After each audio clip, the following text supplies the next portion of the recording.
В этом видео хотел бы рассказать по поводу установки Смита, Дональда Смита, что в его установке также прослеживается аналогичный принцип. Нарисуем схему установки Дональда Смита.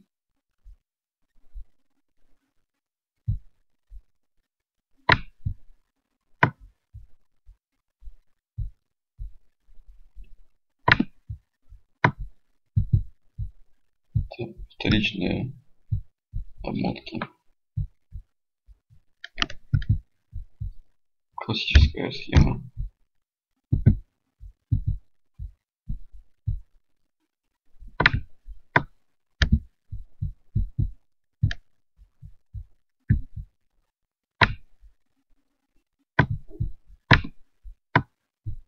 Вторичная обмотка из двух частей.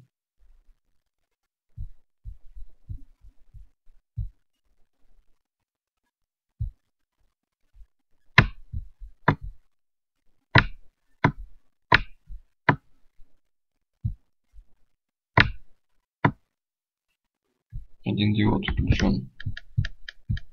Так, другой наоборот.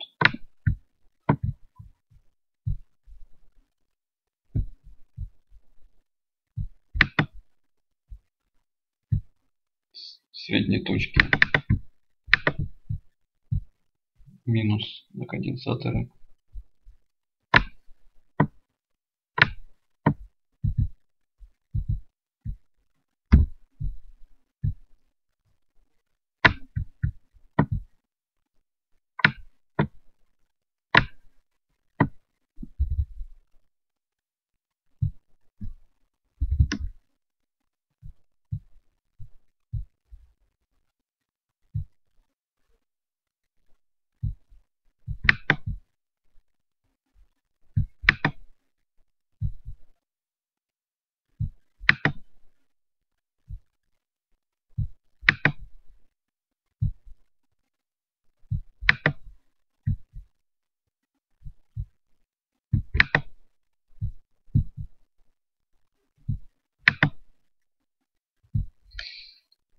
И выход на нагрузку.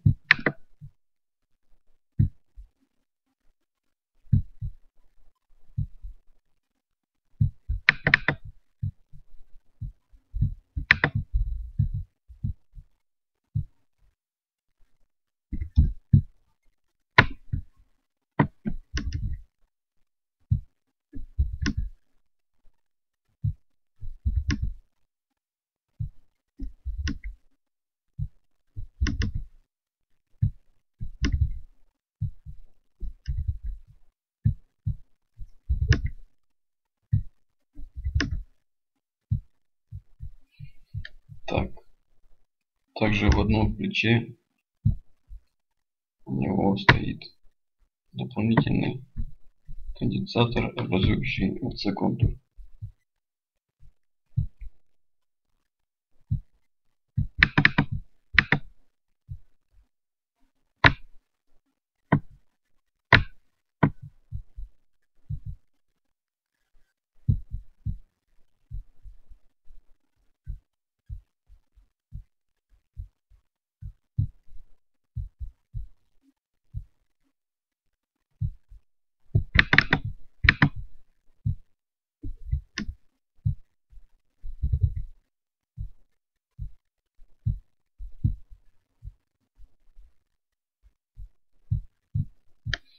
Так, и отдельно индуктор, первичная обмотка.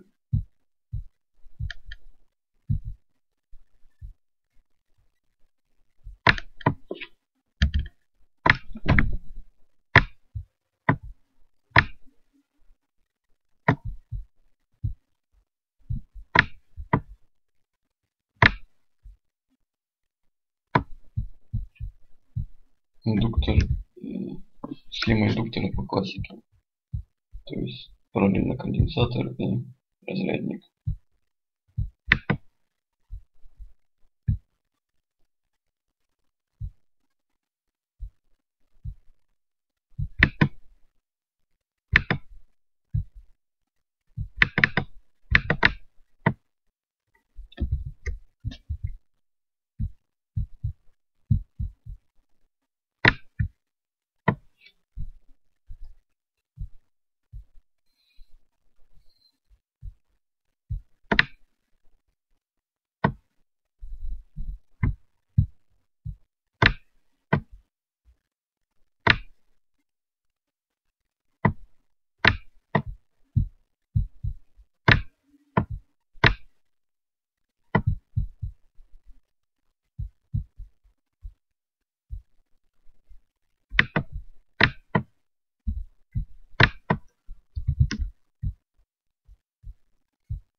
нарисовали.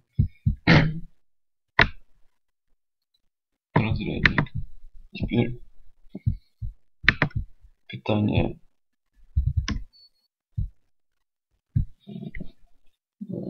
разрядника для раскачки системы. То есть у него используются дополнительные диоды. Один диод.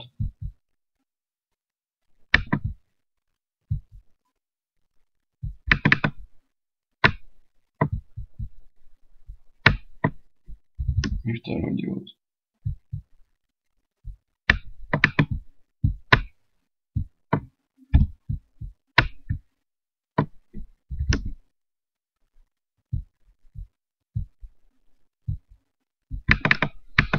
Так.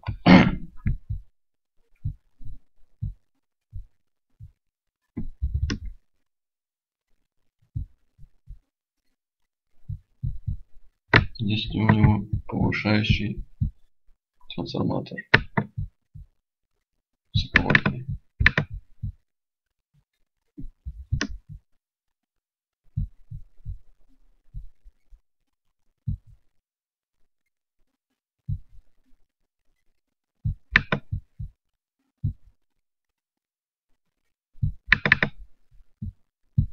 Здесь схема управления.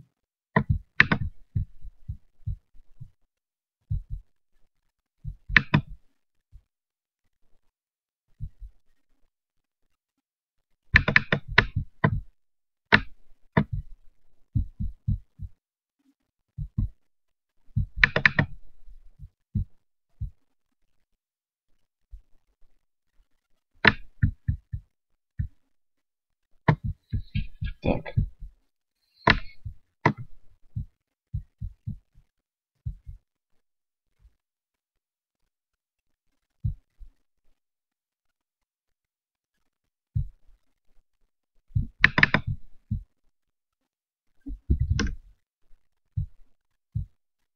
Теперь рассмотрим принцип работы.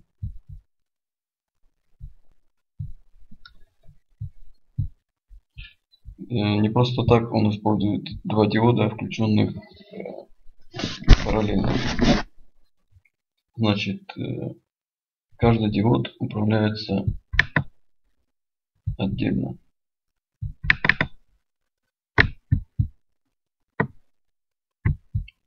Чуть-чуть это изменим.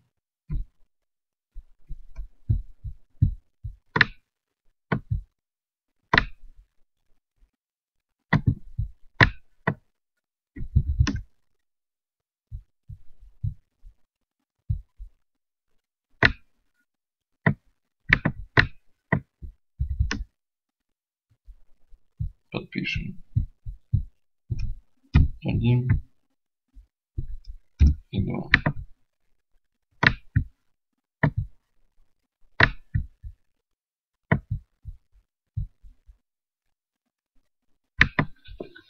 Значит, подаем управляющий сигнал на ключ 2. Через диод проходит высокое напряжение, которое заряжает ЛЦ-контур в виде индуктора и конденсатора, контурного конденсатора индуктора. Получаем всплеск тока, который создает во вторичном контуре, где конденсатор и одна часть вторичной обводки образует ЛЦ-контур. В этом ЛЦ-контуре образуется, опять же, тороидальный вихрь электромагнитный, который в момент удара искры в разряднике и резкий всплеск тока, изобразим этот всплеск,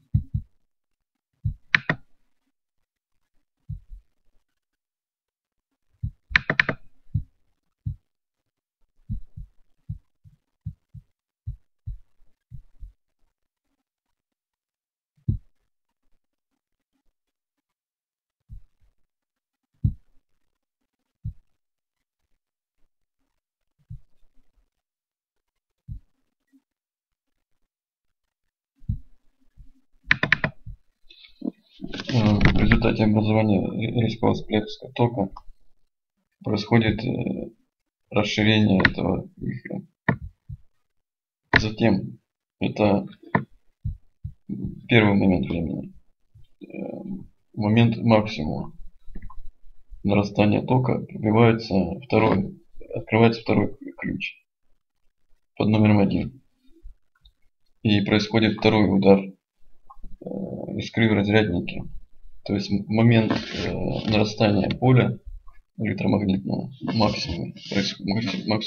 максимуме нарастания тока происходит второй пробой разрядника. Тем самым, опять же, происходит тот же эффект поляризации среды в момент максимального нарастания тока. И на вторичной обмотке происходит, опять же, разделение, сепарация зарядов, которые были ранее поляризованы в момент максимального нарастания тока на вторичной обмотке. То есть, с одной стороны, в результате сепарации мы получаем плюс, с другой стороны минус заряды, которые диодами детектируются.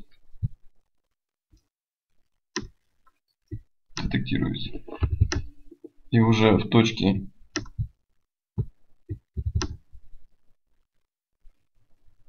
соединения мы уже получаем мощность,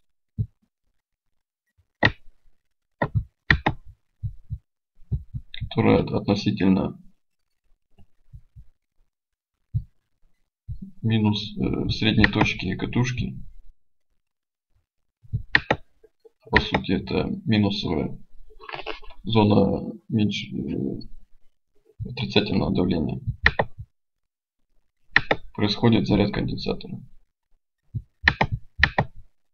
Соответственно, чем больше емкость, тем больше мощность крутится в этом банках конденсатора. И уже с этих банок можно сливать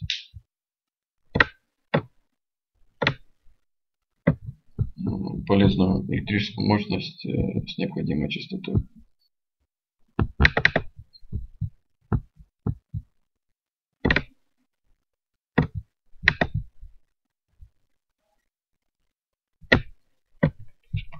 То есть, скажем,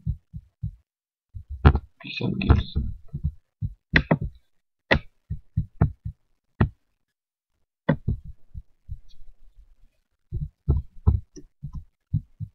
То есть проявляется аналогичный принцип, как и устройстве, которое я показывал раньше.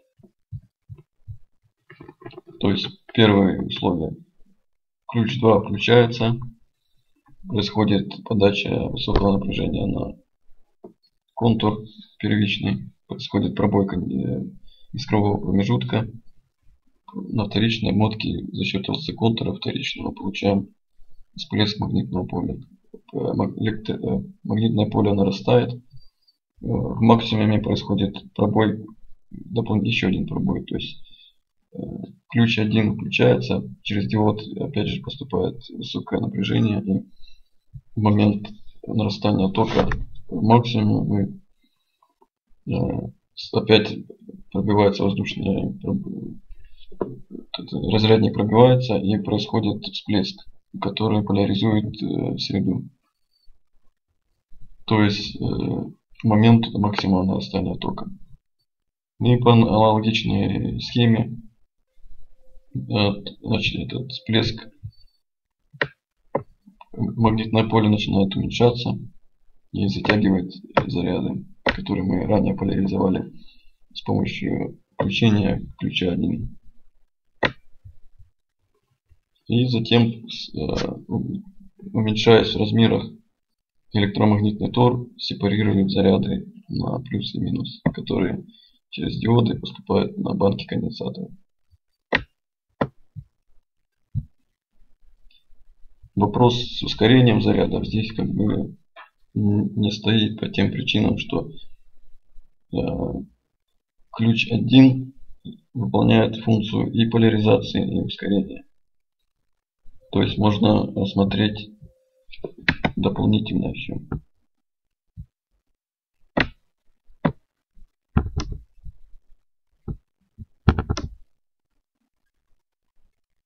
Что ключ 1 коммутируется еще дополнительно двумя ключами.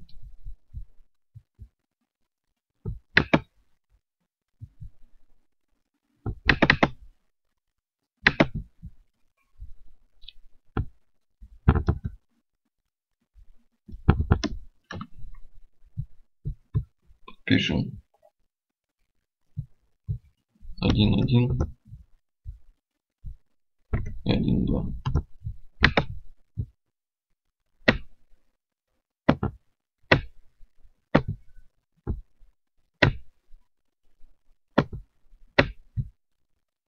Рассмотрим работу. Значит, первый момент времени. Замыкается ключ 2.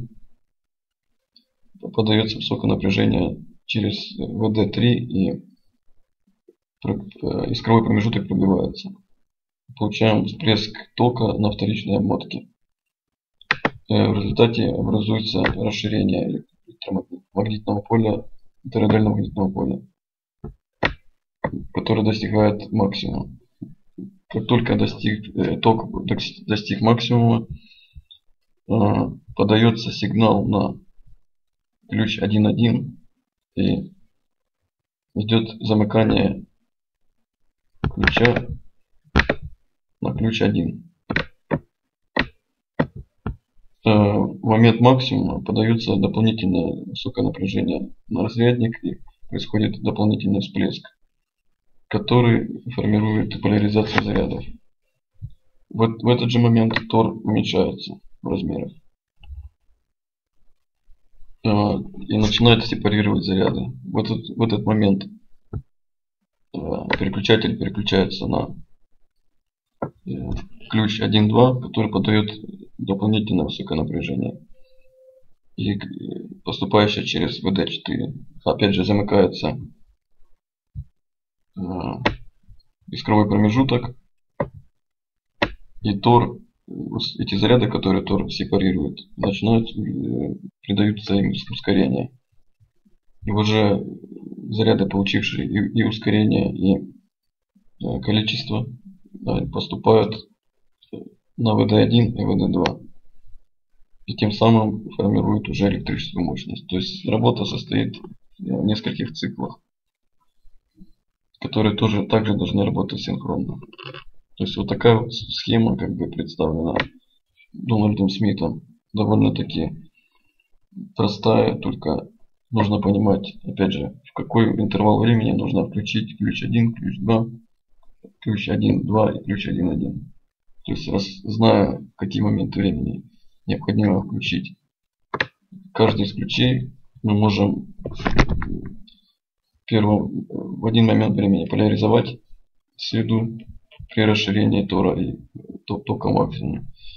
И второй момент времени ускорить уже сепарированные заряды и придать им ускорение, тем самым задать им мощность. То есть скорость частицы, чем больше скорость, тем больше мощность они могут передать. То есть в таком плане. Ну вот так вот я представляю работу установки Дональда Смита.